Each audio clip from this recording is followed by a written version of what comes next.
flag salute. If you'll please join Lupe in reading the Pledge of Allegiance with us.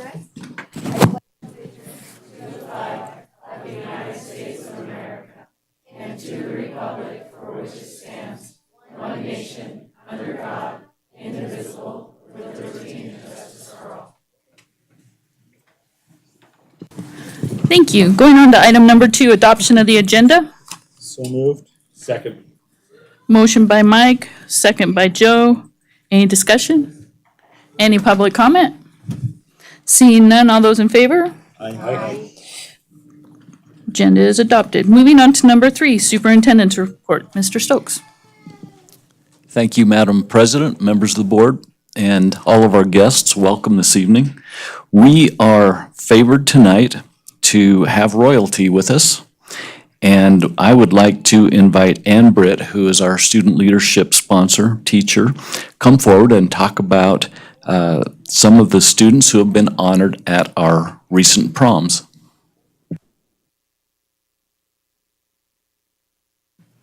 Thank you for having us here tonight. We're glad to be here.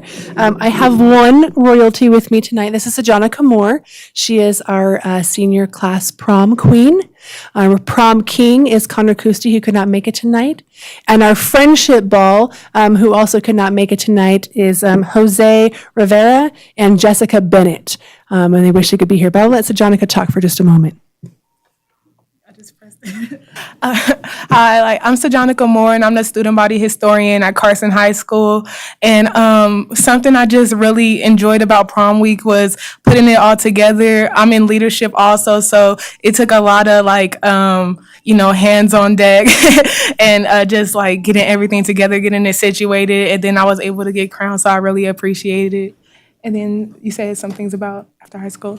So after I graduate, I'll be doing a foreign Rotary Youth Exchange for a year. I'll be going to Brazil. And when I get back, I plan to go to college. And yeah.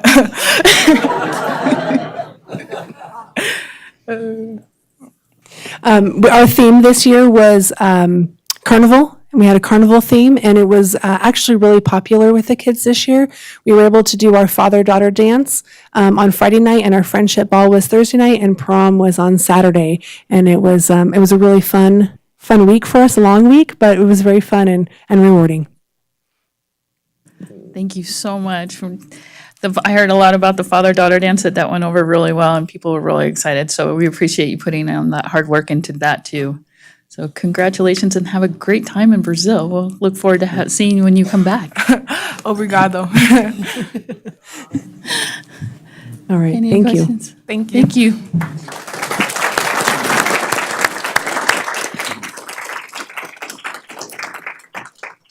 Madam President, members of the board, we also had a prom at Pioneer High School, and I would like to invite Rebecca Allen to come forward and introduce the prom king and queen from Pioneer High School. And I think there was additional royalty at Pioneer High, so please come forward. And also looks like Monica Ward is here in tow.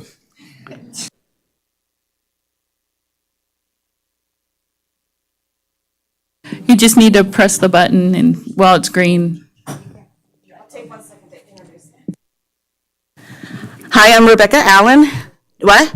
Don't have to hold. Oh, good. I think I'm like a walkie-talkie. Anyway, Rebecca Allen. I'm an English teacher and the leadership advisor at Pioneer High School. And this is Monica Ward, our office manager and / all-round wonderful person who is our prom rock star. We had an awesome prom this year. Our theme was masquerade, and it was our first prom in our new beautiful building, and I think it was a great success. And we have 3 of our 4 royalty members here. Hannah Dillard was our queen. She was not able to make it tonight, but we have Angel Chavez, our king. We have Cherish Creon, our princess, and David Kimball, our prince. And before I turn it over to Monica to say a few words, I just have to take this opportunity to gush about these students. These are some of the sweetest young people you'll ever meet, and I couldn't think of anyone more deserving of being honored than these students. I just have to add with Becky Allen as well. We have amazing students, and we couldn't be happier for who our chosen winners were. And they can say a couple words if they want to. I think they're embarrassed to say something, as I am too. So, but we were very happy for them. And like I say, this was our first prom in our brand new building, and it was amazing. Like the kids said it was better than our last couple years, which we had at the Brewery Arts Center. So to hear that, it was really kind of cool. So we had a great time. Lots of work went into it from our students as well, and the kids all had a great time. And so did Mr. Stokes, I think, because he showed up. We didn't get him out dancing, but maybe next year. So, you guys have anything to say? Yeah. Just state your name for the record. All right. My name is David Kimball, and I just want to state that Pioneer has been it was almost like a life-changing experience going to the school. It was an amazing school. And prom was really fun. They did an awesome job setting it up, the way that they decorated. They call it Panther Hall. And the dance, it was really fun. The teachers, they all had fun. And I enjoyed it a lot. And yeah, it was pretty great. And what are you looking to do after high school? I'm going to get into trades after high school, so. Go ahead, Miss Princess. We'll go down the line. I'm Cherish Crayon, and I have been at Pioneer for 2 years. And I moved from Carson to go to Pioneer, and it's been a life-changing experience. All the teachers there are super supportive, and all the kids are super, what's that word? Just really giving and super amazing. And being at prom was super fun and enjoyable, and all the kids are super accepting, and you're dancing, everyone's dancing, and it was just a great experience. Yeah. What are you going to do after high school? I plan to be a special education teacher, so I want to work with those kids. Yeah. Dr. Delphin will give you his card so you can contact him when you're done. I'd love one. Thank you. We look forward to seeing you in 4 years. Yeah. Caesar, Mr. King. My name is Angel Chavez. I'm a senior at Pioneer High School, and originally I started at Pioneer since my freshman year, and my brothers went there, so I kind of just followed into their footsteps, and ever since then, I've seen Pioneer as a second home. All the teachers are like family, and they always take care of me, make sure I'm doing good, and prom was probably the best time this year. I actually went out and danced, and it was nice to see all the kids having fun.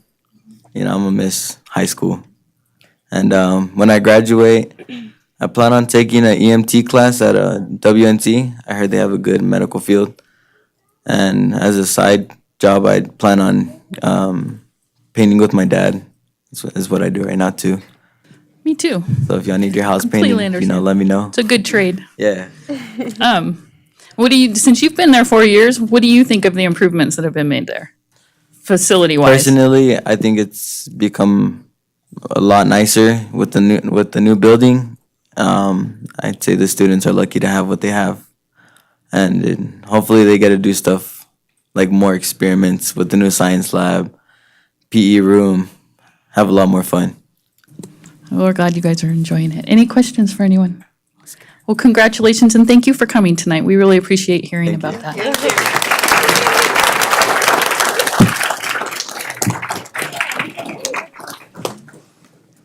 Madam President, members of the board, I have just a few other items.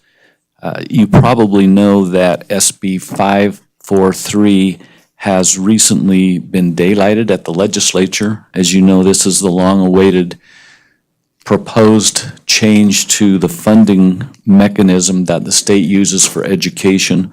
There's still a lot of discussion going on about the bill, and of course, there will be meetings held at the legislature in the very near future that we will certainly attend and be involved in those discussions. I also want to remind the trustees that at our next meeting, which is May 28th, we will begin at 6 p.m. And just remind you to make note of that in your calendars. And that is my report for this evening. Thank you. Thank you, Mr. Stokes. Going on to number 4, board reports, starting with Casey from Pioneer. Hello there, my name is Casey Beaufort. I'm from Pioneer High School. Congratulations to the students, Walker Smitherin and and Alexandria Perry for being honored as Pioneer High School's distinguished students. Allie earned her associate's degree from WNC and is in Jumpstarts. Walker is also in Jumpstart and will earn his associate's degree next year. Special thanks to Carrie Jordan and Yeti DeLuca for organizing Pioneer High School's career fair. Pioneer High School prom is held on Saturday, May 11th. It was a great success. Congratulations to our prom royalty. Angel Chavez was our king, Hannah Diller was our queen, David Kimball was our prince, and Cherish Creon was our princess.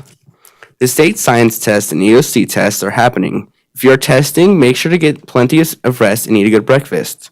The Pioneer High School senior in the spotlight for the month of May is Rand Vega. Congratulations! There is no school on Monday, May 27th, in observance of Memorial Day, and that is all.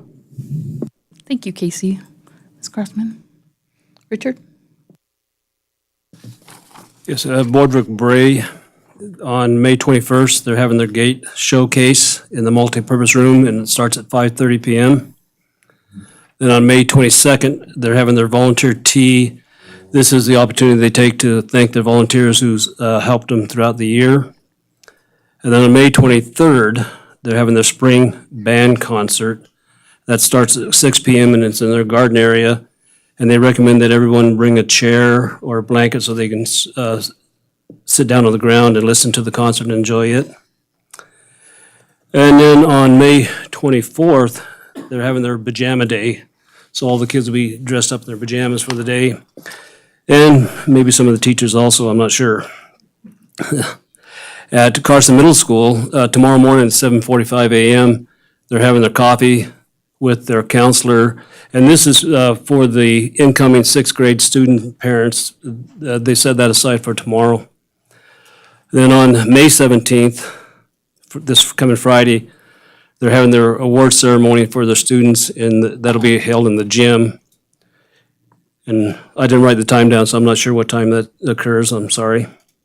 Then on May 20th, the National Junior Honor Society induction ceremony will be held at 6 p.m.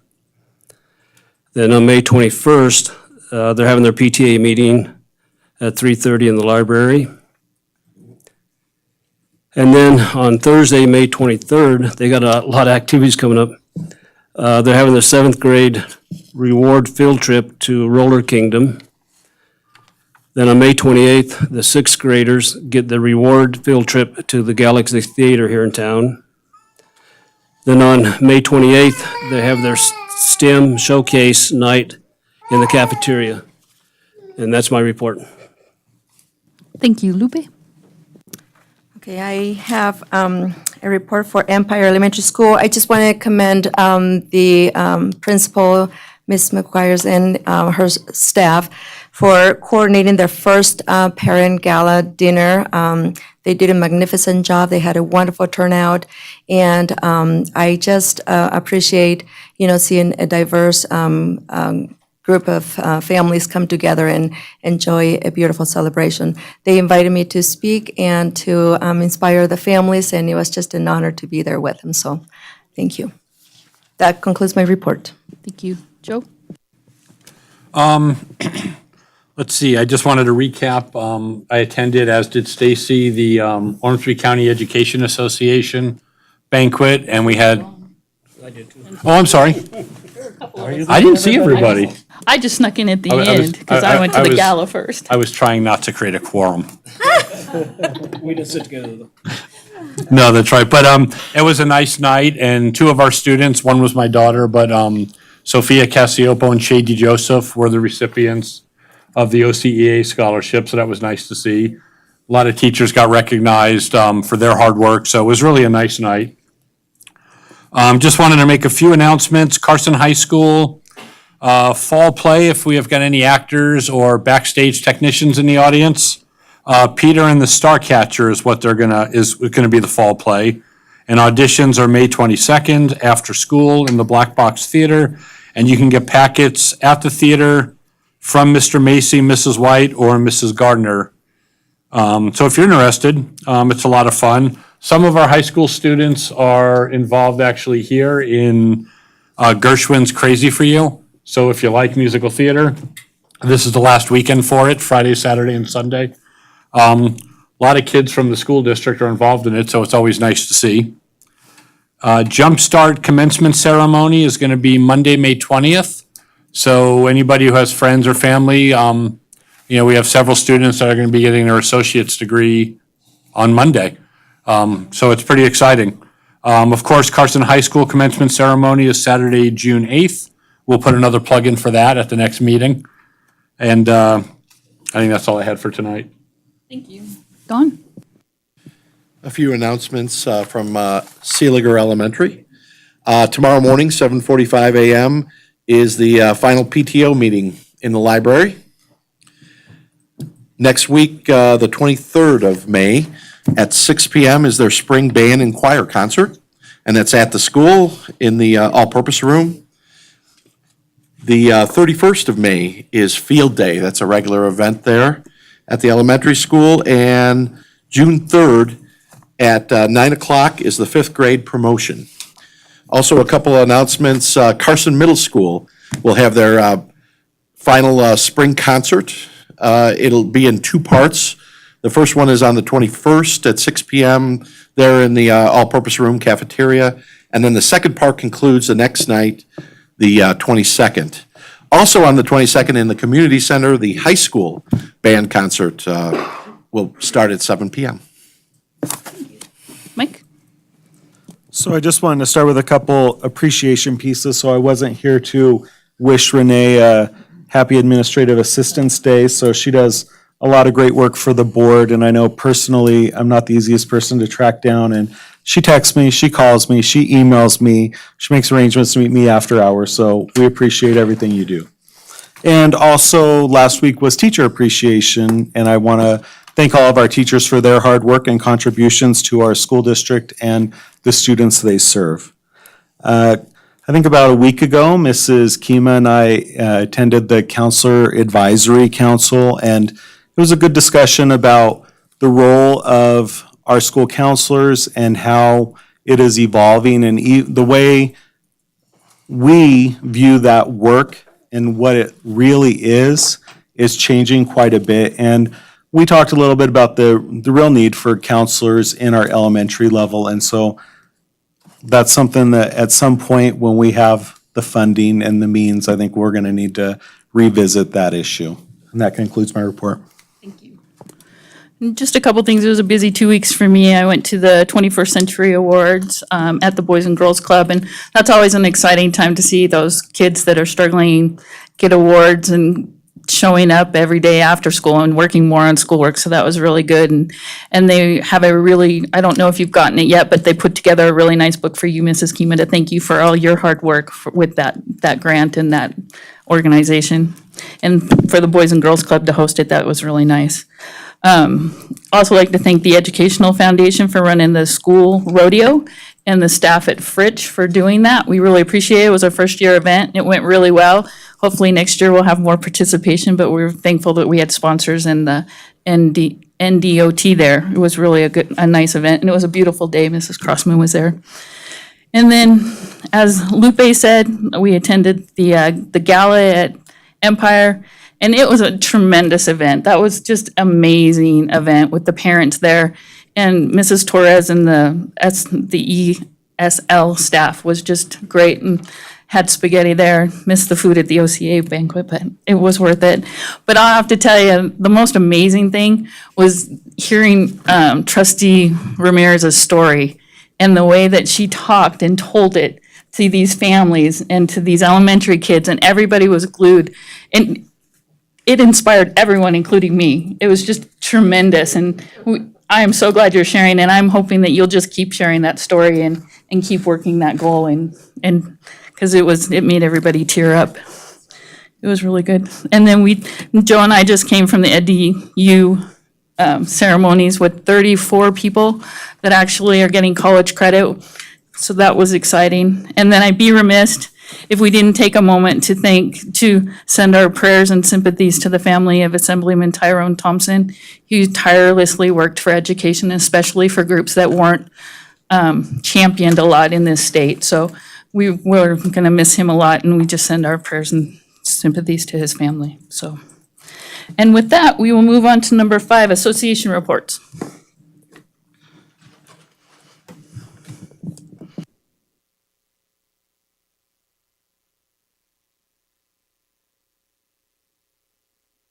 Good evening, Madam President, trustees, administration, and Renee. Just a reminder that the CESA ESPs will be holding their awards banquet this Sunday at Micasa's from 6 to 8, and you still have time to RSVP by tomorrow to Terry Cantley at Transportation. So we hope to see you. It's going to be our first time at Micasa, so who knows what's going to happen there. But anyway, if you get a chance, come over. Thank you. Thank you, Loretta. We look forward to it. I think it'll work out well. Yeah. It's always a nice affair. It'll be like my 7th time there. Any other association? Okay. Moving on to number 6, public comment. This is a time where comments can be made by members of the public on matters within the authority of this board. Please note that public comment may be taken on items marked for possible action before action is taken on such items, and members of the public are encouraged to comment on such items at this time that are being considered. Although members of the board may respond to questions and discuss issues raised during public comment, no action may be taken on such matters until the matter is placed on an agenda for action at a meeting of the board. In making public comment, speakers are asked to come to the podium, speak into the microphone, and identify themselves for the record. Speakers are asked to limit their comments to no more than 3 minutes and simply not repeat comments by any others. Is there any public comment? Seeing none, we will go on to what everybody's waiting for. Number 7, presentation of the 2018-2019 Distinguished Student Awards for all district schools, including Carson Montessori Charter School. For discussion only, this will be Mr. Stokes. And parents, if you want to come up, and you can come up here with the board, there's plenty of room to take pictures so that you can get their faces and not the back of their heads. So please feel free to come up. Madam President, if you would join me, please.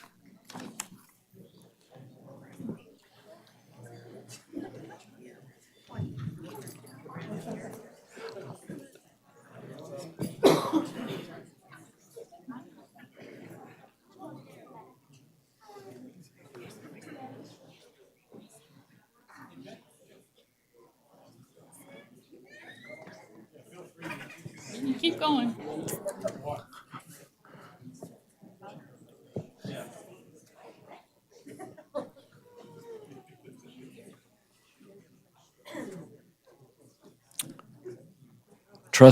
Trustees, family members, students, it's my honor and my privilege to be here with you this evening. And I am very grateful that you could attend to recognize some of our students.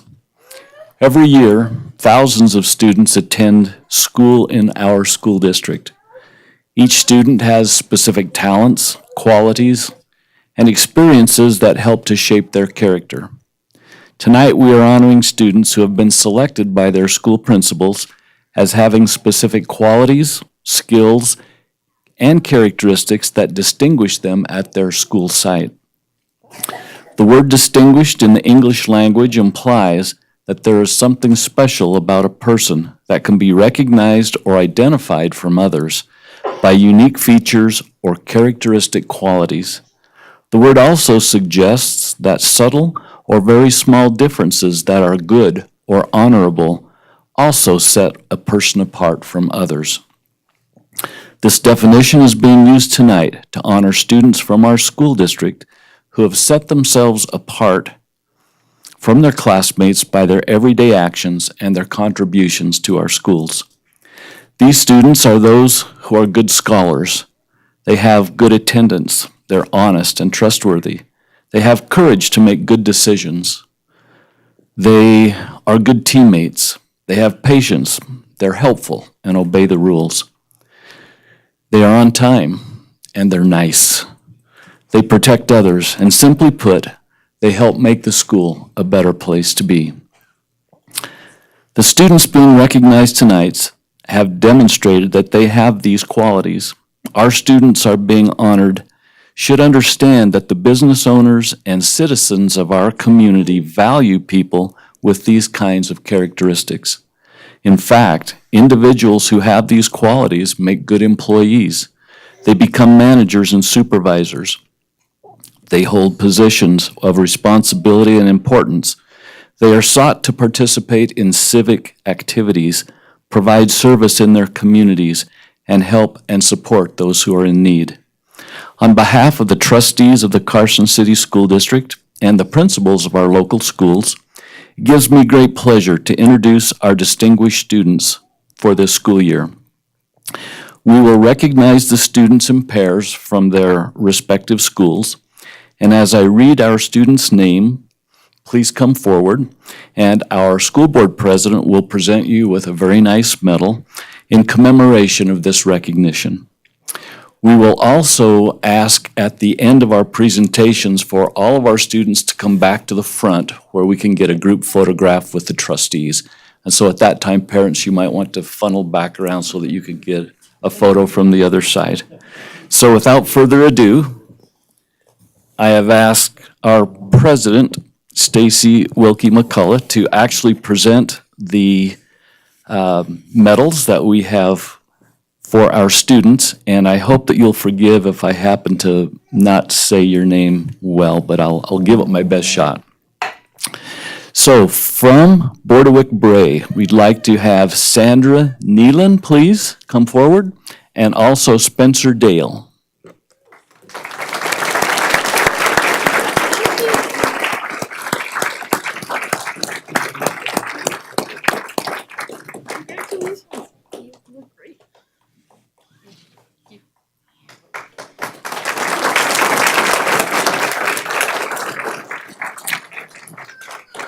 From Empire Elementary School, if we could have Hector Romero Arazo come forward, and also Anais Gallegos Arreguen.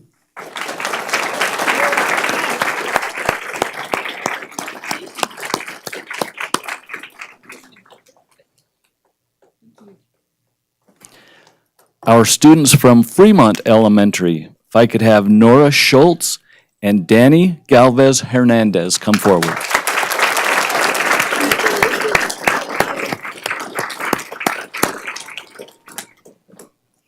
Is Danny here? We'll catch up with Danny another time. From Fritsch Elementary, if we could have Caden Saw and Nevaeh Taylor come forward, please.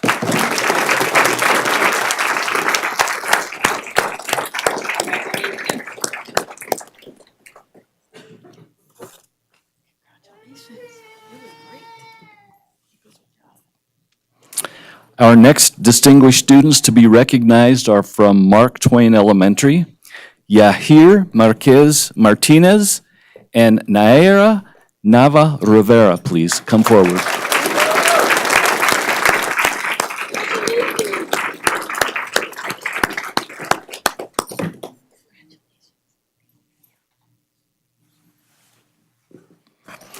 From Seeliger Elementary, Liam Kennison and Alexa Rasmussen.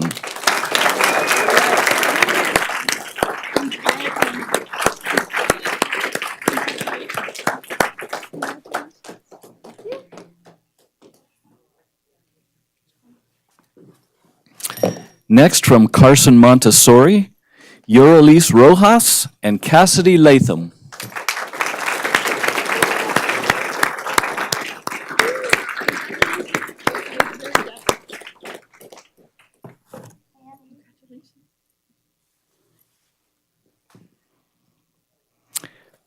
Next, I would like to introduce our distinguished students from Carson Middle School.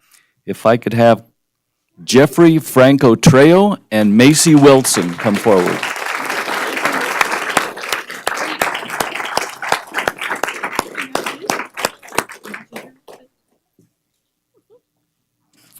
Our distinguished students from Eagle Valley Middle School, Vanessa Diaz and Hunter Rowlett.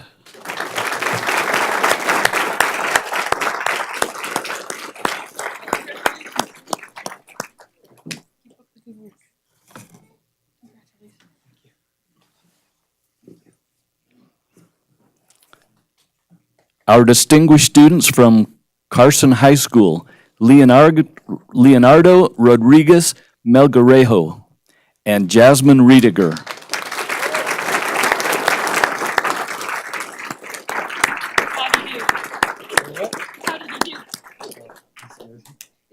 Congratulations. Thank you. Thank you. You too. Congratulations. Thank you. Nice job, Jasmine. Thank you. It's nice to see you again.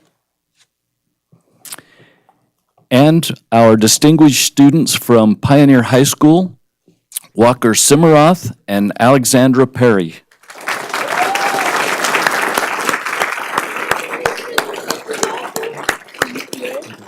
Thank you.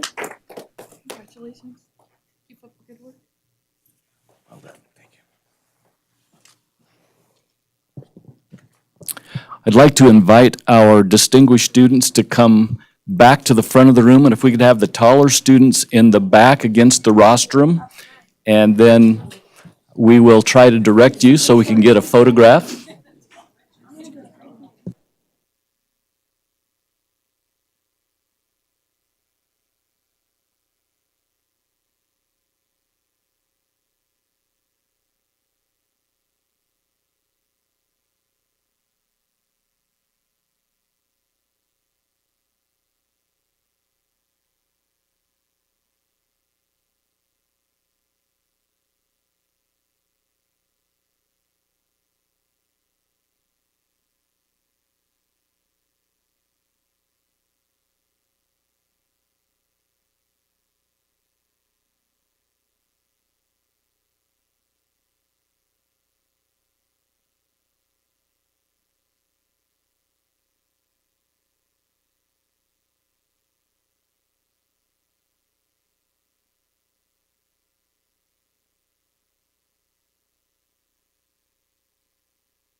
Also, congratulations to the parents.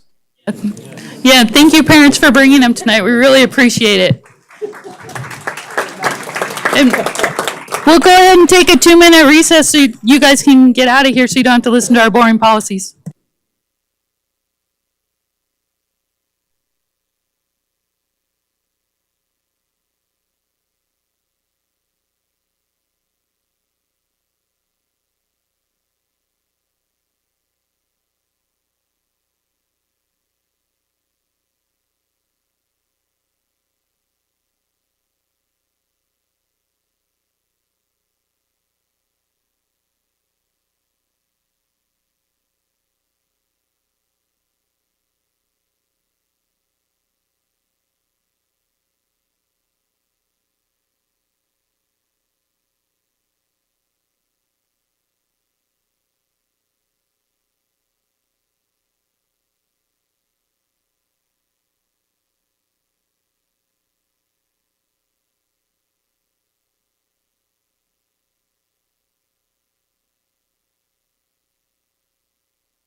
Dr. Delphin, will you get the door on your way?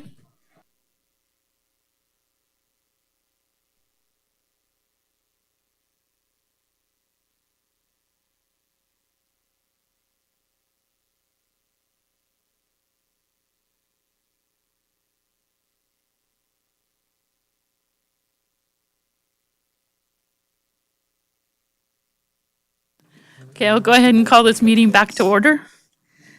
Thank you so much for staying. We appreciate it. Moving on to number 8, discussion and possible action to approve the adoption of 2019 World Language Arts Material for grades 9 through 12, American Sign Language for the Carson City School District as budgeted for possible action. Mrs. Kima and Mrs. Mills.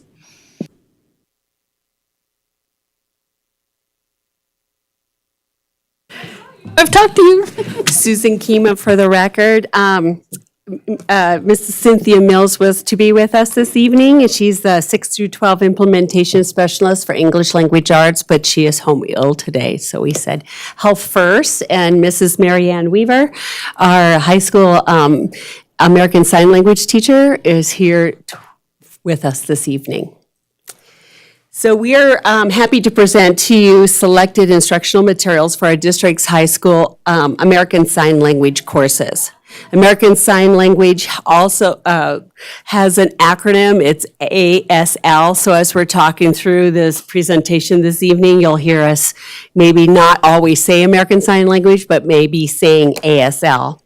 These courses also are considered world language courses. I'm here to testify that the process followed requirements in NRS and NAC 390, and it should be noted for the record that we did not have any additional community members review the materials. Per your approval, this project is slated for the State Board of Education for their final approval. I'd like to acknowledge the committee members, Marianne Weaver, of course, who teaches ASL at the Carson High School, and Parent Hope, and I apologize publicly if I say this wrong, but Chwansky,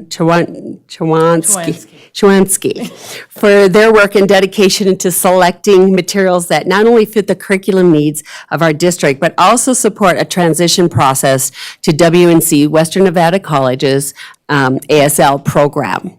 So at this time, I'd like to turn it over to Mrs. Weaver, and she can talk a little bit about the process and what she thought about the materials.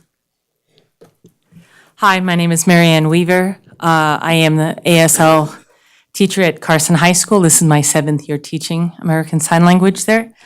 It is the only school in the state of Nevada that has a licensed ASL program.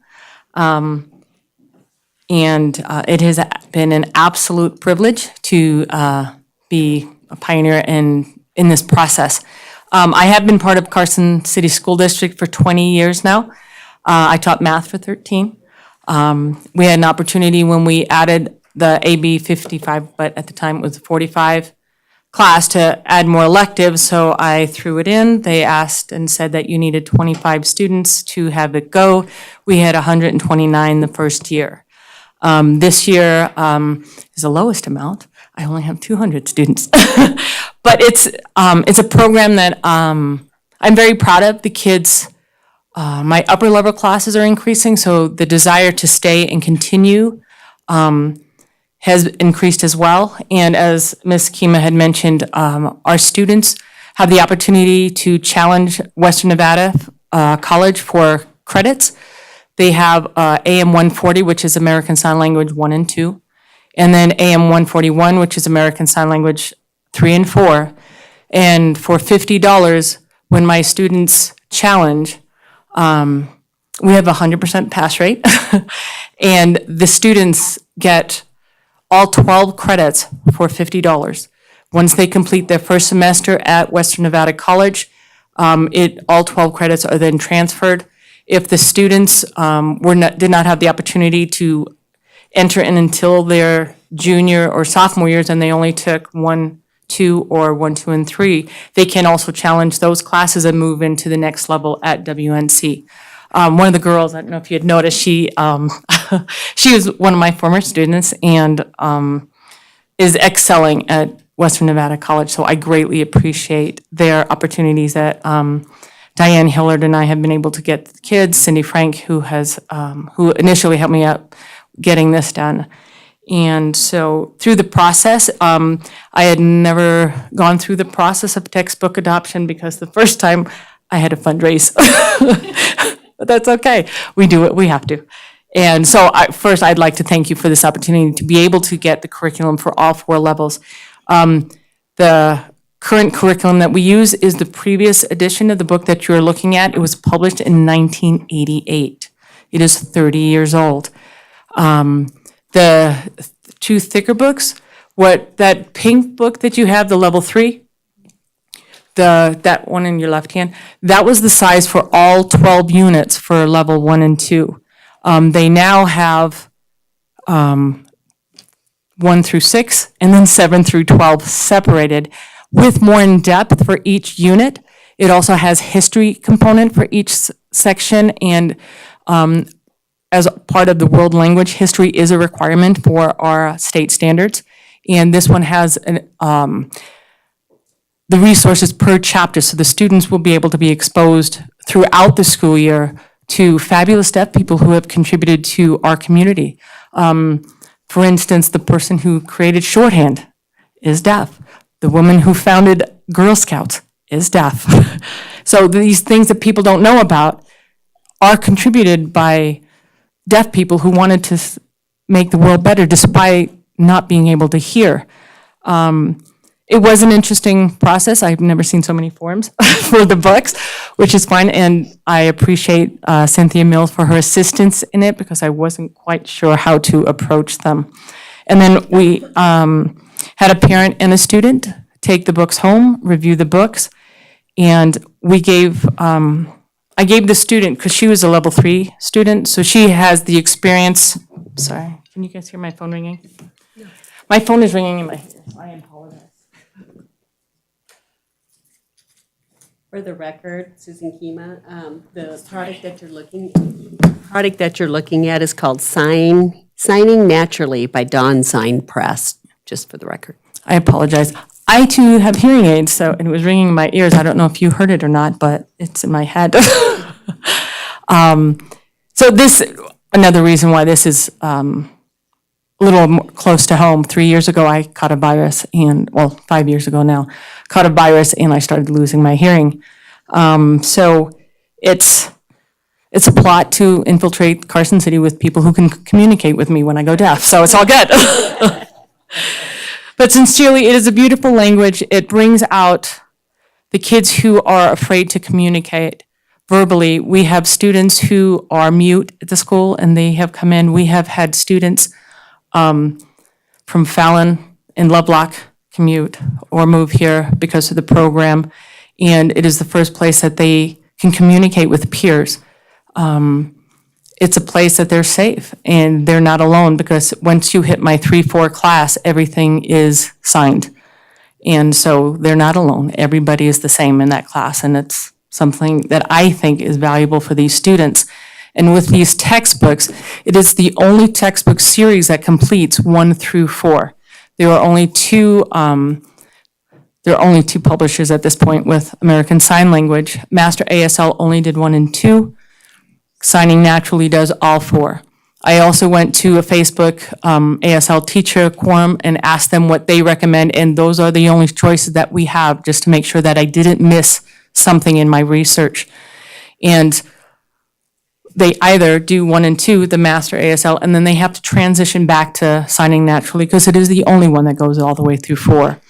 I feel, especially with the new updated versions of the books, that the 1 through 4 in one publisher is the best way to approach it, so that I know that the vocabulary, the history, the culture, the grammar, all of the requirements for our state standards are met in a sequential, logical order.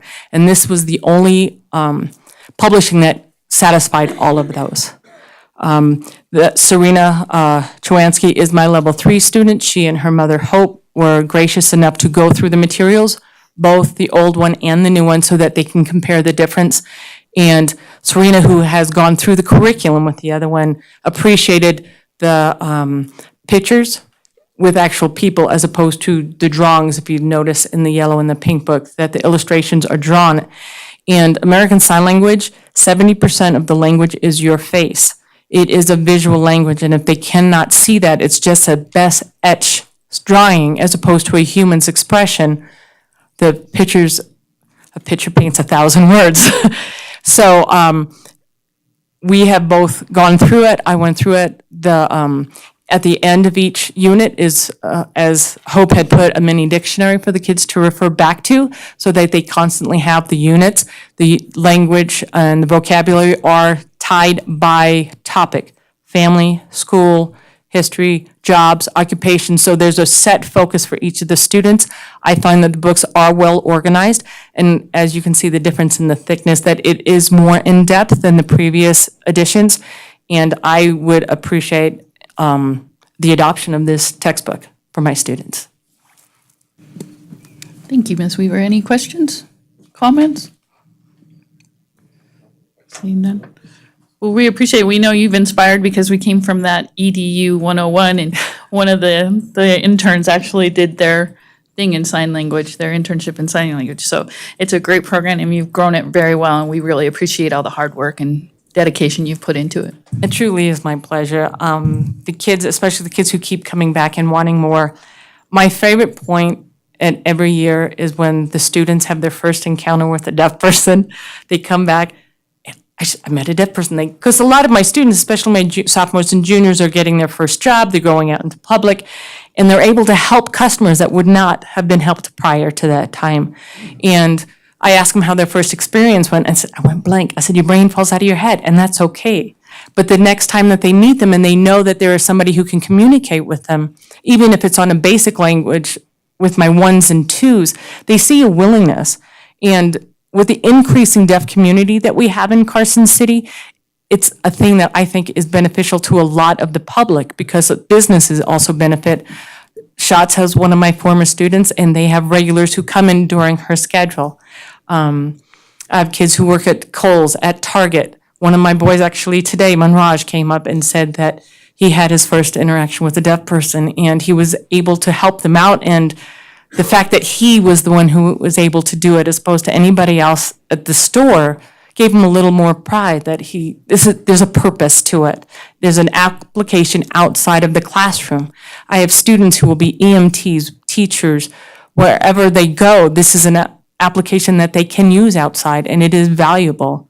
So thank you. I appreciate your time very much. Looking for a motion? First of all, thank you. I think this is fantastic. So thanks for everything you're doing. Oh, thank you. As a part of this. And as far as the motion goes, I move that the Carson City School District Board of Trustees approve the recommended 2019 World Language Arts Materials adoption for grades 9 through 12, American Sign Language, as proposed by the committee for the Carson City School District as budgeted, as presented this evening. Motion by Joe, second by Laurel. Any other discussion on the motion? Seeing none, any public comment? Seeing none, all those in favor? Aye. And the motion passes. You have your new books. Enjoy. Thank you so much. And my children, thank you too. Thank you for your great presentation. It was really good. Thank you. Thank you. And I just want, the difference on these as well is the fact that language changes throughout, and to have to teach out of 1988, it's so outdated. My children are older than these books, so. But, so thank you. I do appreciate it, and my children will very much appreciate it. Thank you. Thank you. Thank you for empowering those students. Oh, my pleasure. Oh, a little brag on Lupe. Lupe and I went to WNC together, and I watched her go through school, administrator, assistant there, to WNC liaison at the tech center when I was teaching in there, and to see you up there, you make me prouder than I could ever tell you. I love you. Thank you. Love you too. Okay. Thank you. Moving on to number 9, discussion and possible action of approved proposed changes to CCSD Policy 510, Health Examination. Second reading for possible action. Mrs. Kima? Susan Kima for the record. I have with me Dr. Susan Molden, who is the athletic director at Eagle Valley Middle School, and she's here to also help answer any kind of questions that you might have with the policy. But first, the changes in blue were presented at the previous board meeting. Additional suggested corrections to policy 510 from the last meeting are indicated in red throughout the policy. At the last board meeting, the group was pondering the question of whether or not to require more than one physical for middle school sports. So what we did was, Mr. Blair Roman, he's in the audience because he's part of another board agenda item, but he did respond as far as his thoughts if we need that later. Dr. Molden met with Carson Middle to make sure that we're on the same page between the two middle schools as far as how do we look at the health and safety of our athletes, and what are they governed by, the process that they're governed by. And we found that the two middle schools are in sync as far as the procedures for the district, the process that has been carried out over the years and expected. And NIAA does not oversee middle school athletics. The middle schools do use the NIAA forms just because of consistency. So in your board packet, if you look in the back, we included some forms. The one with purple highlight, the Form B, when a middle school student is about to enter their first sporting activity, let's say a sixth grader, they can participate in cross-country. The parent must fill out the NIAA pre-participation history form. That is just to make sure that we're acclimating our parents in the middle school level to what is expected later on at the high school. So for consistency, they've seen the form before. If you look at Form D, that is filled out by the physician. And when the student is entering the sport for the first time, they are expected to take Form D and Form B and turn that in with their permission slips for the sport. Now, let's say that sixth grader, because they're only allowed 2 sports in middle school, sixth grade, 3 sports, they're allowed what 3 sports? Cross-country, cross-country, wrestling, and track and field. Okay, so let's say the student is completing cross-country and they want to now wrestle. So 6 weeks later, because sports are about 6 weeks, wouldn't you say? I'd say for between cross-country and wrestling, you're talking September all the way until March. Okay, so I'm a little bit further. But if they're going to wrestle, they need to fill out Form E, which is the update form.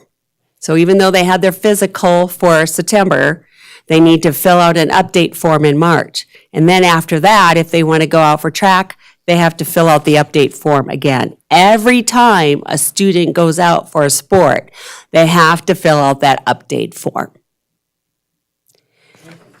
I think that helps clarify some of our questions because just reading it without that knowledge, it sounds like we just do it one time and then, yeah. Which is important. I mean, part of the policy work is not only to set the policy and the regulations for the district, but to make sure that everybody's informed of what they truly mean and how they're carried out at the schools. And then that way, I know that you are your public representatives. If you get asked these questions by other parents in the community saying, I'm a little confused with that, you have some background knowledge. Can I give one more piece of information? Thank you. Sue Molden, for the record. The other piece that's really nice to have with that update form is that we have a different coach for every sport. And so that even if I'm a 7th grader who runs cross country, I play basketball, and then I do cross country or track and field, I have 3 different coaches there. So every single time that I travel, if I'm the coach, I have to take those update forms with me because those update forms give me the most current information. So if there is a bus incident, I have parent recommendations. If a student gets hurt when we're traveling and we're out in Truckee or something, I have that information right there and then. And so it's really, really important that we have that update form for every single sport, even though I may have just finished wrestling and now I'm going into track, but that 2 different coaches, they don't know the difference. And so we want to make sure, and if parents are flipping insurances or anything like that, we want to make sure we have the most current information regarding that student. Just one comment on those forms. Is there any way to take out the NIAA on there when they fill it out? It seems to be causing a little bit of confusion. I've gotten like 4 calls from middle school parents that think that I can do something because I'm on the NIAA board. And it's because they've filled out this form. So I don't know, can we white it out or put ton of NEVA or whatever the league is or something, just so that they don't feel that it's an NIAA product? And that's probably something that we can work out. We were trying to keep the consistency so that if parents have very athletic students, that they're going to see the same forms from middle school straight up into high school. So it would be a process that they would be very comfortable with. So. And I understand that, and the form would be the same. It just wouldn't say NIAA, or maybe you put an asterisk at the bottom that the leagues are not affiliated with the NIAA. NIAA only does 9 through 12. Maybe, Got it. if that would be helpful. Thank you.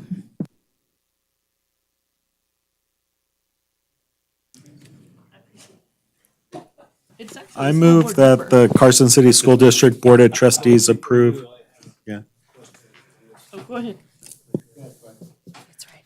I'm on page 2, under B, sports physicals. It says each student who wishes to participate in any sanctioned sport for the first time must, prior to the first practice, do the physical.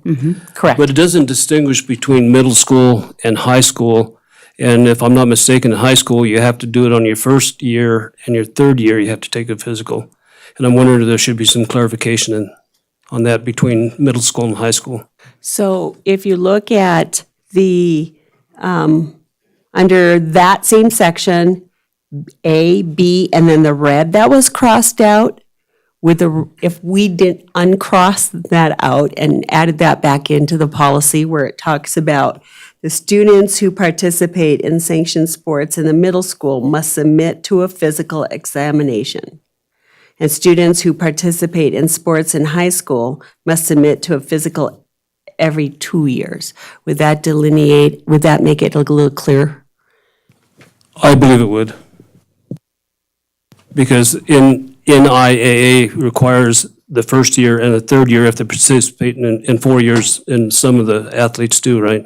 Yes. At the high school At the level. high school, yes. And that's, wasn't clear to me. It just said all students, the students must take one, and it didn't clarify whether that was just for middle school or the high school too. I'm just wondering if you couldn't maybe even add a phrase, at the high school level, physicals shall be, because it could be somebody doesn't start sports till their 2nd year, and it'd be the 2nd and 4th. So it could just be something, a phrase that they, at the high school level, physicals will be performed in accordance with NIAA regulations or something like that, so that this opens it up, all students before they participate in sports have a physical, and then the high school students comply with physical requirements set forth by NIAA, maybe something like that. Sure. So I move that the Carson City School Board of Trustees approve May 14th, 2019, of the revised date for CCSD Policy 510, required health examinations and sports physicals with edits suggested by the board. Second. Motion by Mike, second by Lupe. Any other discussion on the motion from the board? Seeing none, any public comment? Seeing none, all those in favor? Motion passes. Thank you, Mrs. Molding, for coming and answering our questions. It's been a long, dreary thing. Moving on to number 10, discussion on proposed changes to CCSD Regulation 310, supplemental contracts and extra pay for extra duty, which includes renumbering the regulation to 1035 in section 1000. All staff for discussion only. Mr. Delphin.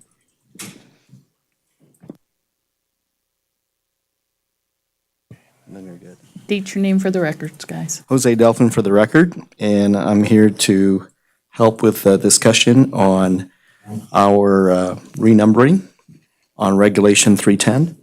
But before I do, I would love Coach Roman to give a little background on why the language changes are here. I came late to the party, so I can tell you my contribution, but it's very little compared to what Coach Roman has done. He's done a lot of great work on this. You hear me? Okay, thank you. Name for the record. Blair Roman, I'm the athletic director at Carson High. See some familiar faces, those that I haven't met yet. It's a pleasure to be here tonight to talk about this. So, you know, I guess I'll kind of backtrack a little bit, I suppose, but I've been a teacher and a coach in Carson City School District since 1994. I've been the athletic director for 3 years. I've been the head football coach. This will be my 12th year. The landscape of coaching has changed in our society, in our own community, you know, comparably in the same way in regards to reliance on off-campus coaches. When I first started at Carson High, I don't have data that dates back that far, so it's a little bit more anecdotal. But the number of off-campus coaches was very few. And we have a board policy, Regulation 310 from 1988 that I feel needs to be updated drastically. Not drastically, I guess. It's very needed to be updated, I guess, good way to put it. But the landscape has changed in the sense that we have a huge reliance on community members to come in and contribute to our athletic programs as head coaches, as assistant coaches. Right now, currently, as it sits, we have over 15 off-campus district-paid coaches in our athletic program at Carson High. Some of these people have been with us for years. Some have been very successful with student athletes on and off the field. And as the policy dictates, essentially, they would have to reapply for their own position that they've been doing for years, you know, every year, basically. And I feel like that puts a very undue strain on them. I think it creates a morale situation that we can avoid to keep our coaches, you know, employed with us. You know, we treat a applicant for a district-paid position much like you would apply for a teaching position. It's not as involved, but it's pretty involved in terms of the application process that we use to vet people. So from that standpoint, the policy is in some serious need of some updating. I think to come in line with the realities of coaching in this day and age.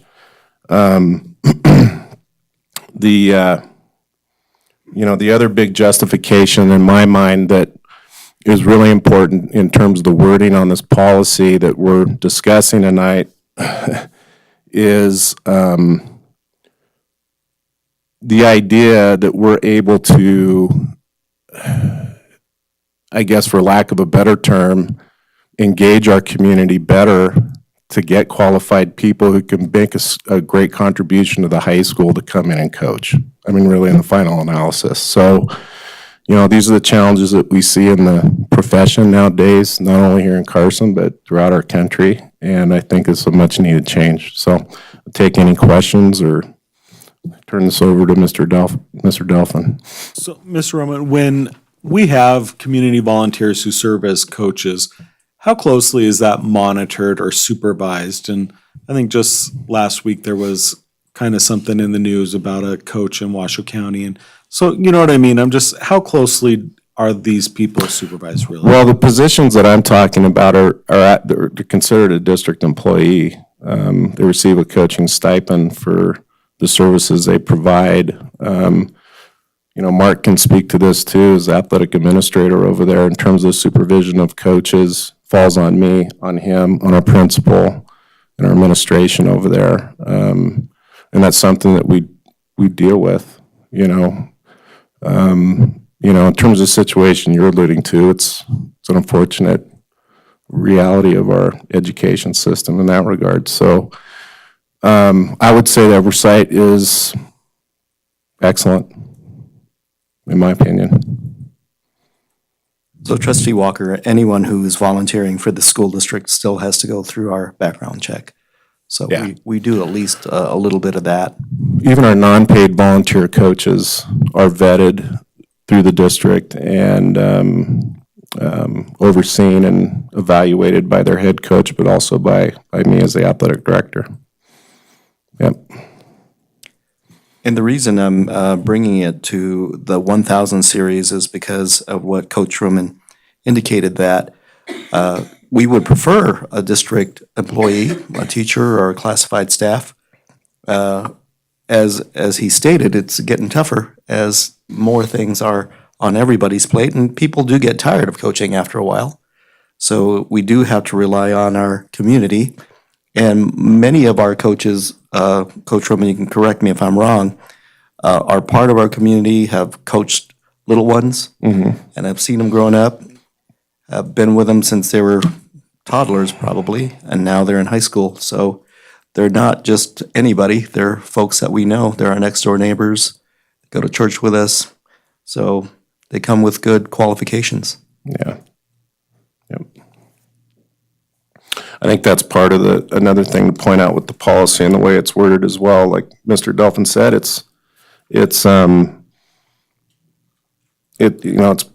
think it's F.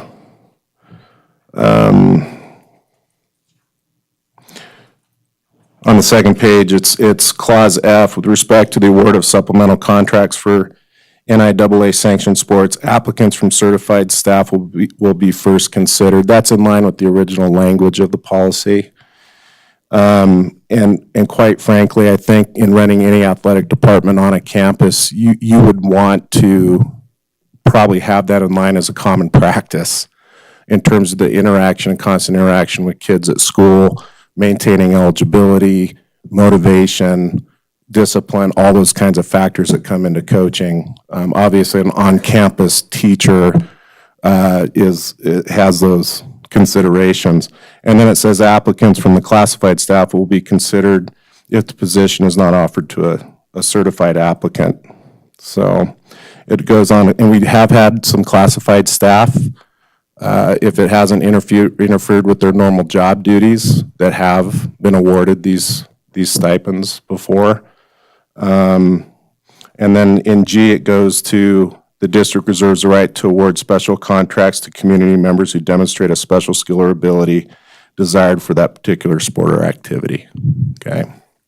And basically it eliminates the clause on H, which has to do with what I think is just the unnecessary and outdated way of going about business to streamline this whole process for the coaches, the human resources end of it, and everything else. So I think it's much needed in that regard.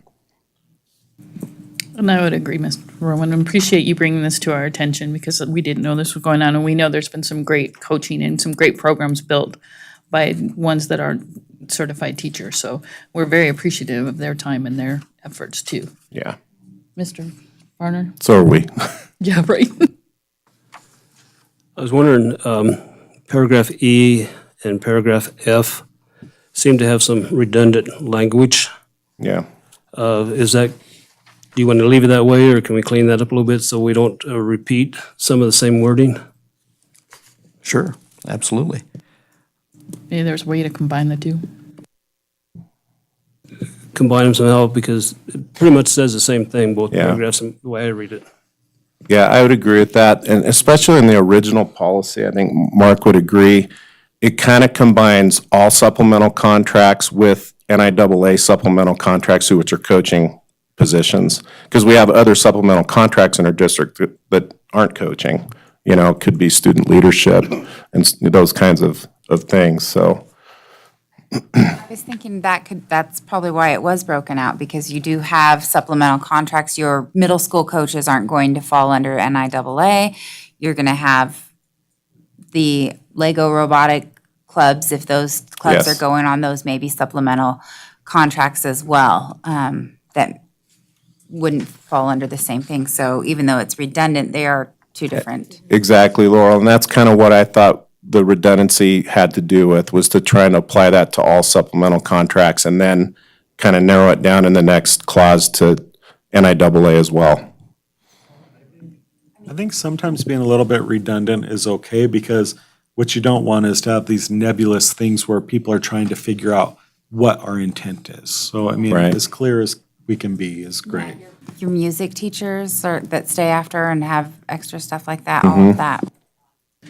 So maybe with that, you could put at the end of, with the respective awards to supplemental contracts, maybe for athletic coaches, the NIAA sanctioned sports. Well, the middle school people would fall in E.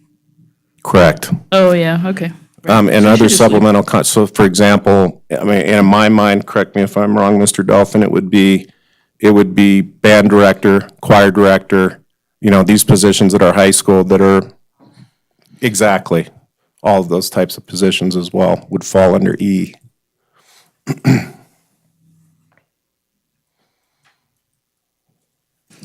So I'm getting the sense we're gonna leave those two alone. Is that okay, Mr. Varner? Okay. Or I can work with Mr. Pavlakis just to make it a little clearer. Yeah. Any other questions, discussions, input? Mrs. Craftsman? One thing, which I could tell Renee afterwards, but in the first sentence, where it's additional pay, it's the second half of that sentence, additional pay for extra duty and for special contracts, I just wouldn't have a comma in there, because the two clauses go together. After duty, yeah. Thank you. Okay, seeing no other discussion, this is not an action item because we don't take action on regulations, but we're so glad that you did bring this to our attention so we can get that Yeah, all if cleaned I up could for be you. of any further assistance or answer any other questions, be more than happy to, so, at We any appreciate time. your time. Yeah, thank you. You too, Mr. Roden. Okay. Thank you, appreciate it. Moving on to number 11, discussion of proposed changes to CCSD policy 524, corporal punishment, for first reading for discussion only. Miss Ann?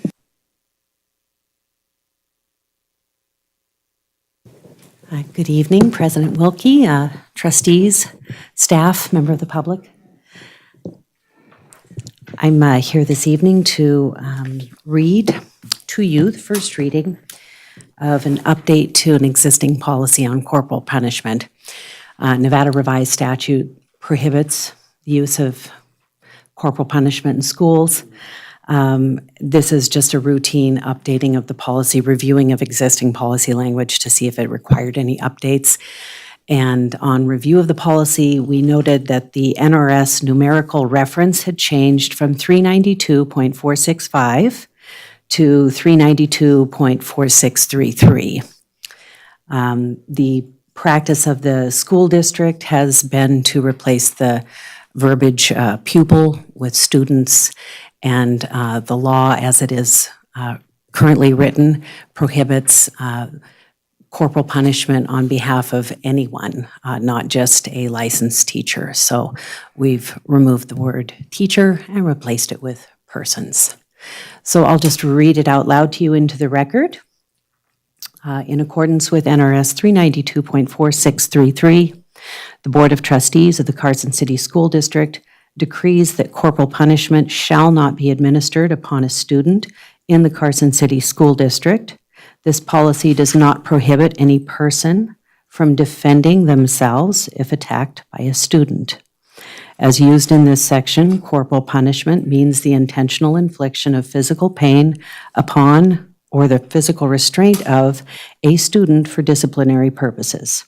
The term does not include the use of reasonable and necessary force to quell a disturbance that threatens physical injury to any person or the destruction of property, B, to obtain possession of a weapon or other dangerous object within a student's control, or C, for the purpose of self-defense or the defense of another person, or D, to escort a disruptive student who refuses to go voluntarily with the proper authorities. Any questions, discussion? Laurel? I just have a question on the plural and the policy does not prohibit any person from defending themselves, or should it be any persons from defending themselves? Because you've got the plural themselves and person is singular. And I know pronouns are all over the place now, but I don't know if that would be better to include it as persons. We'll clean it up. Any other? Okay. We appreciate you being here, and it was before 9 Absolutely. o'clock. Absolutely. Whoop, whoop. Thank you. Thank you. We'll look for reading number next time. Moving on to number 12, discussion on proposal to eliminate CCSD policy 537, transfer of students. First reading for discussion only. Mrs. Kima.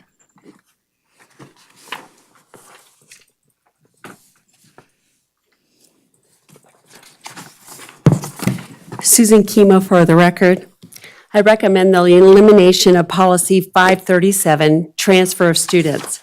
This information is included in site handbooks, student PG folders, and doesn't require a board policy.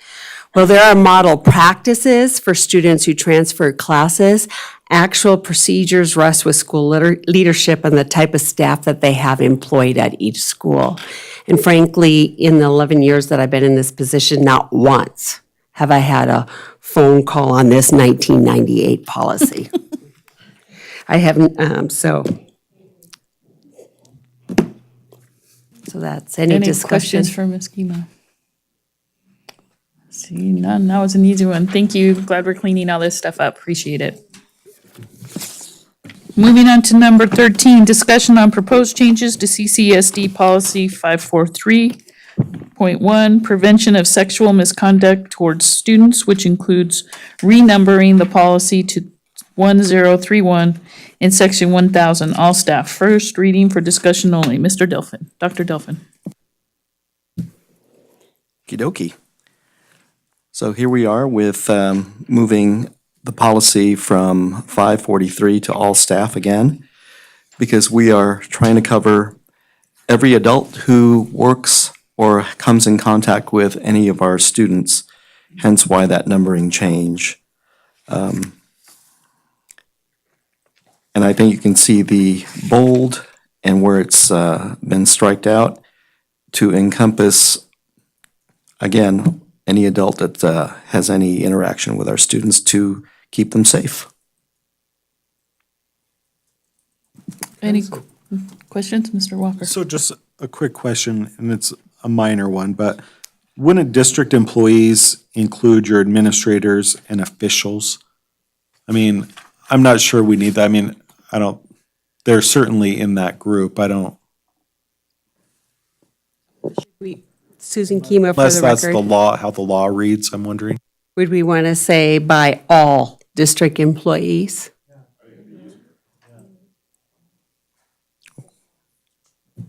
Okay.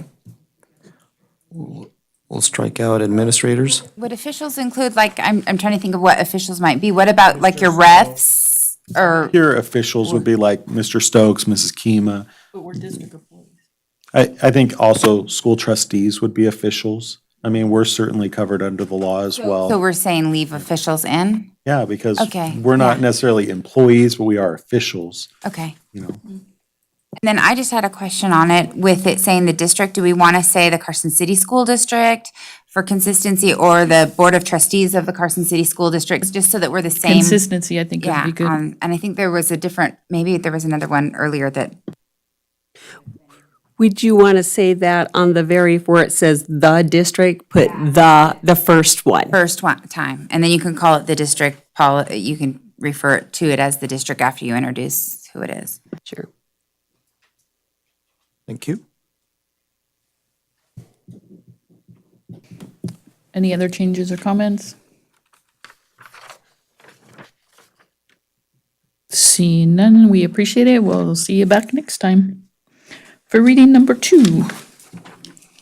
Moving on to number 14, discussion of proposed changes to CCSD regulations 543.1, prevention of sexual misconduct towards students, which includes renumbering the regulation to 1031 in section 1000, all staff for discussion only.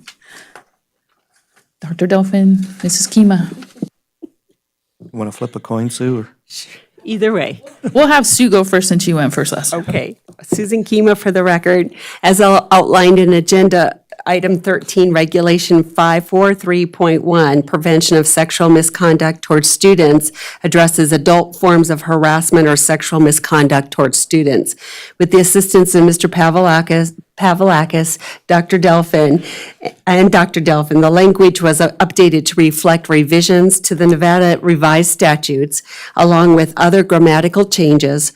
It also has been suggested that the title be revised to the following: prevention of harassment or sexual misconduct towards students. Open for discussion. Any questions? Joe? I've seen the language before, and it's just for my own education. It talks about, 1, 2, 3, 4, the sixth bullet point, the last bullet point on page 1. Harassment includes any conduct by a person, blah, blah, blah, who is under age 16, who is under 16 years of age and who is at least 5 years younger than the perpetrator. Does this, I'm just wondering, that implies the people that are gonna be, that could be doing this are at least 21 years old. What, do we ever employ anybody that's 18 or 19? We do have student workers that are currently students. They don't work full-time. They help in the cafeteria. They help in custodial work. So yeah, we do have a few. I'm just wondering, I mean, we're pretty specific about that. Should it be, and I'm just asking, should it be a little more generic that, harassment, basically a harassment includes anybody that's harassing a On a minor? On that line, Mike, as a school employee, even though the law might say 16, they can't have sexual contact with anybody up to the age of 18. And so I don't know if even having that, I think having some kind of just a general language might be better because it really isn't limited to 16 by law. So.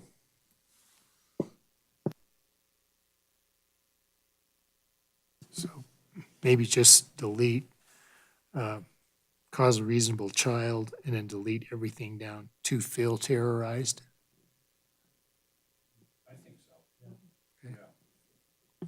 Is there any legal requirement under the definition of harassment that they're under 16 and 5 years younger? I think this is your policy, and you can define it as you choose. Hate for somebody to be doing something inappropriate and then they're trying to use our policies or regulations as a justification for it. You know what I'm saying? Yeah. I think we want to take the stand that doesn't matter what age you are. It's, it's wrong.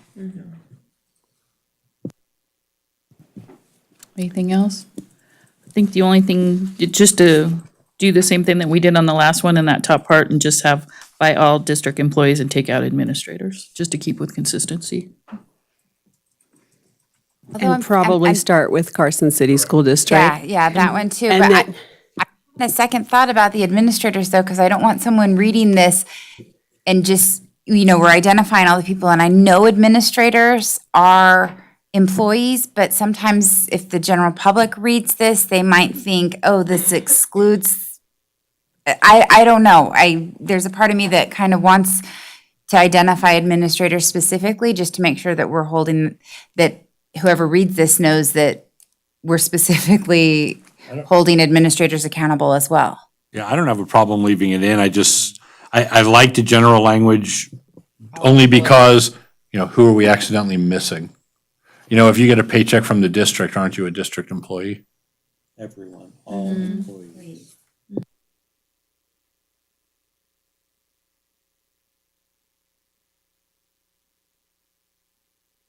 I don't know, Mr. Pavlakis, I mean, are we splitting hairs or? I'm not married to including administrators. I think it emphasizes that you're including all groups here, but if you want to take it out, that's fine as well. We should be consistent here I, with for what we one, did in just the other for keeping policy. consistent with the last part, I think we should just take it out and put all, is my feeling. So take it out and put all district employees? Yeah. That's fine with me. Richard? On, this is regulation number 1031, and under conduct on the first page, you refer to it as any sexual misconduct is used in this policy. Should we change that just to regulation, since we're talking about this regulation? Good catch. Thank you.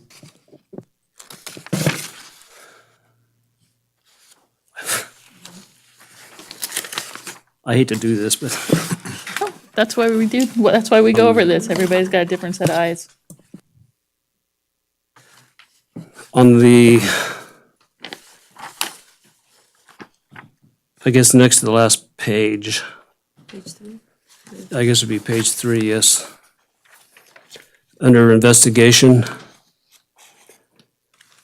the district shall promptly investigate all complaints of allegations of sexual misconduct.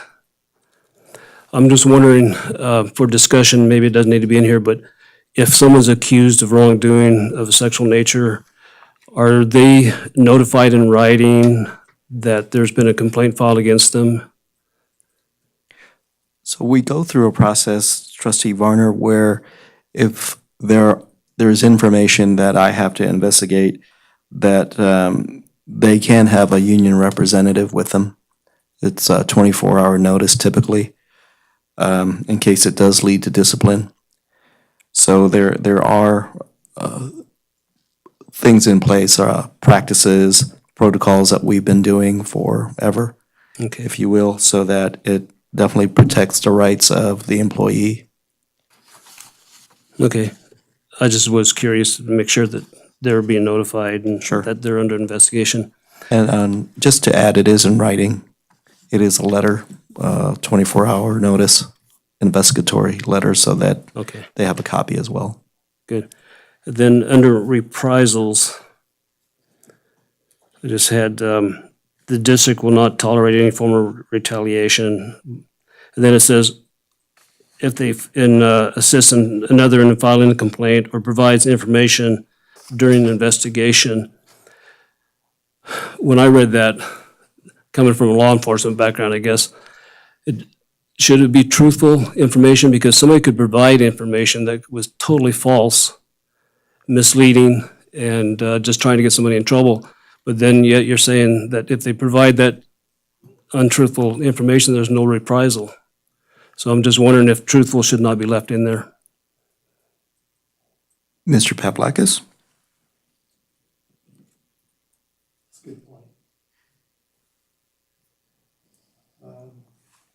But are we I mean, who judges if it's truthful or not is the, Yeah, I thought that Well, we you- had a penalty in here for someone who makes a false report, but I think putting truthful information is probably, Yeah, I mean, that would be my thought, but.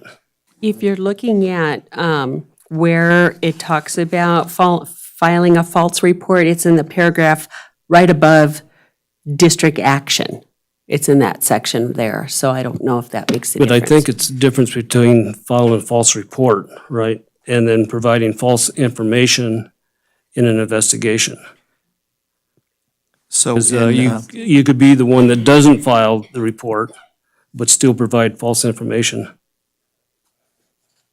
Trustee Varner, you bring up a great point. I know in NRS 391-750 for certified staff, or licensed staff, which covers teachers and administrators, dishonesty is definitely something that can be used against Right. somebody who does have a license.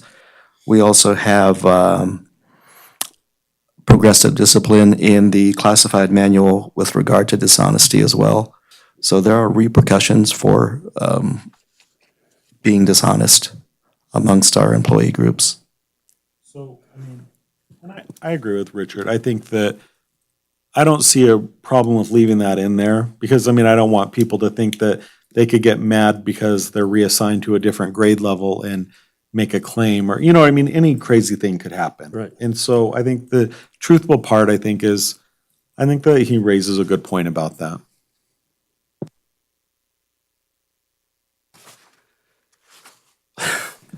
I have just another thing. On the last paragraph, when someone files a complaint, notify the superintendent or principal right away. But in some of the policies, I noticed we're using site administrators instead of principal. And I talked to Mrs. Kima earlier, and she kind of explained to me the difference between a principal and site administrators. But I didn't know if we want to be consistent. Because in some of the policies I've noticed, we were using more and more site administrator instead of principal.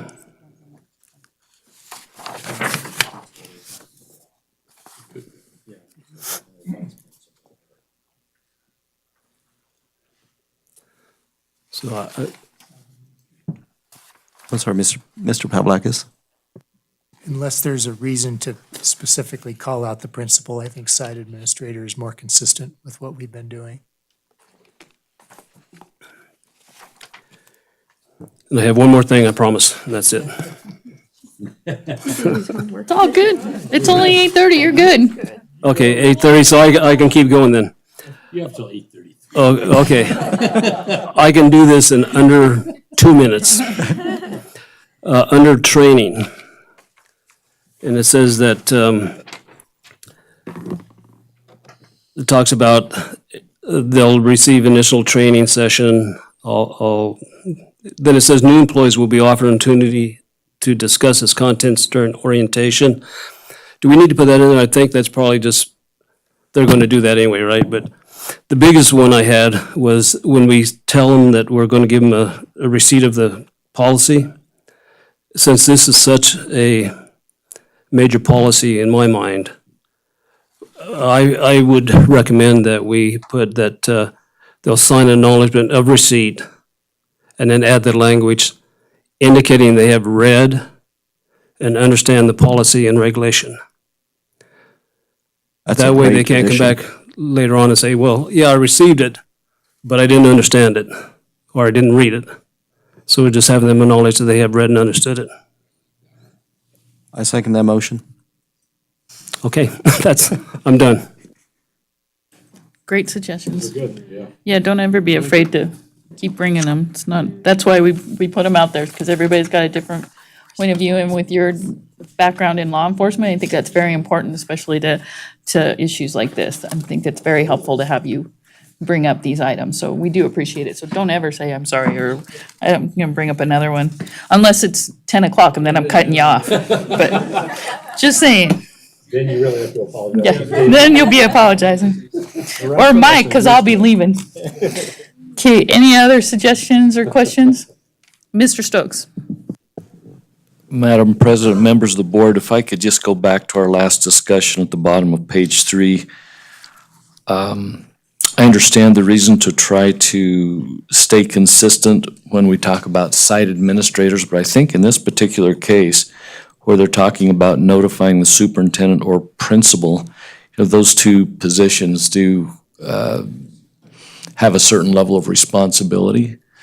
And I think we could add site administrator, but I think principal should stay personally. I feel like that there's some value there in having the person who's responsible for the site to be in the know with regard to this particular topic. Good suggestion. So we'll keep that in. Agree.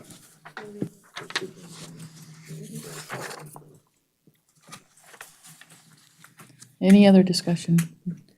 We covered it well enough so you guys can understand what to bring back the second time? Perfect. Absolutely. Thank you so much. We'll see you next time.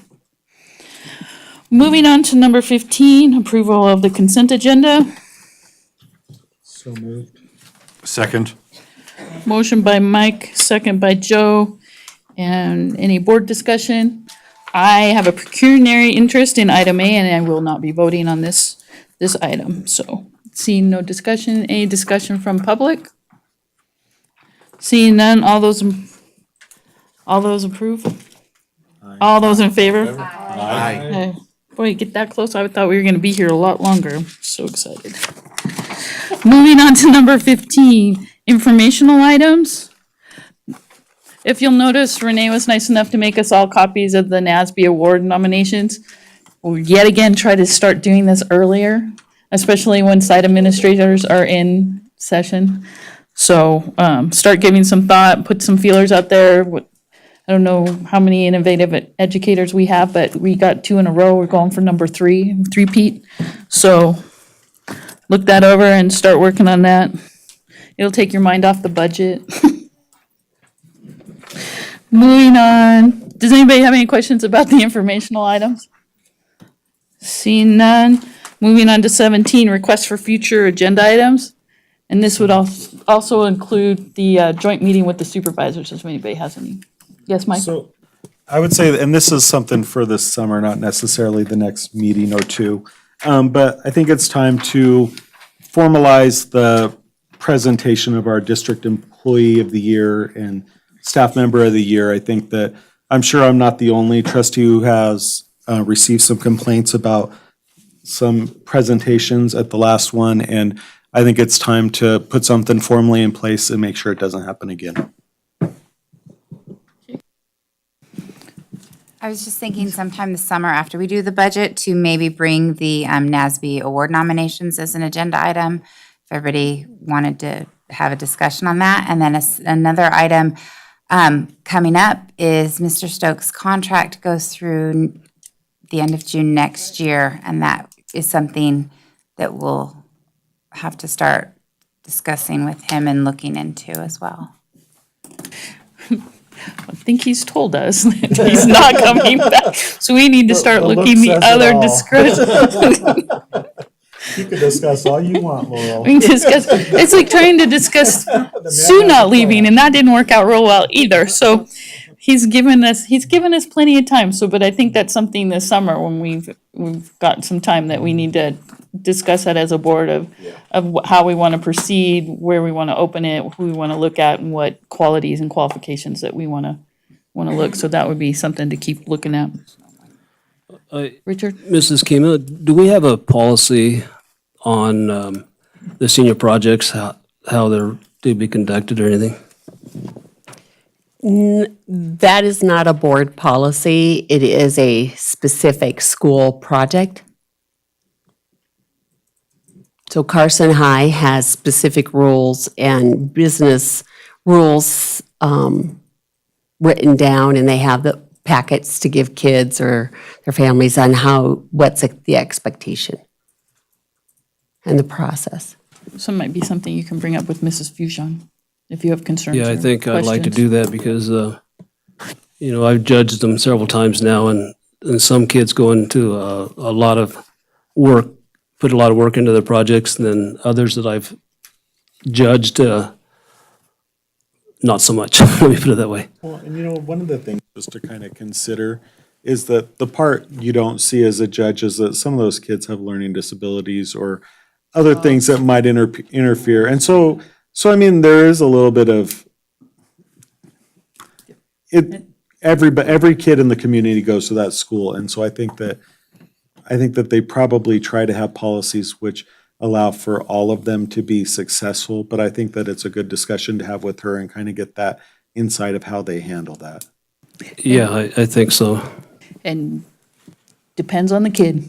I had 2 seniors that were really good, and then the other senior's like, I'm doing what I got to do to get by because I'm the heck out of here. Wasn't going to college or anything, just wanted the heck out. So Yeah, I think it's come I think just to individuals. support your thought, though, I think it's a conversation worth having, because for me, it was not so much the content, but sometimes it's, there's some inconsistency as to what we're allowing and what we're not allowing. And I just think a little consistency might aid in some of your concerns. Yeah, because we had some kids that freely admitted that they procrastinated till last minute and put something together real quick, and That was mine. And I know, Mine. but I think it's a discussion worth having, and so. Okay, we'll take it up with Mrs. Fujon, and then if you feel the need, we can bring it back up. Any others? Seeing none, thank you very much. Remember, we have 6 o'clock next time, and the budget will have fun, so. But no pizza, because it's not on the 15th. Have a good night. This meeting is adjourned.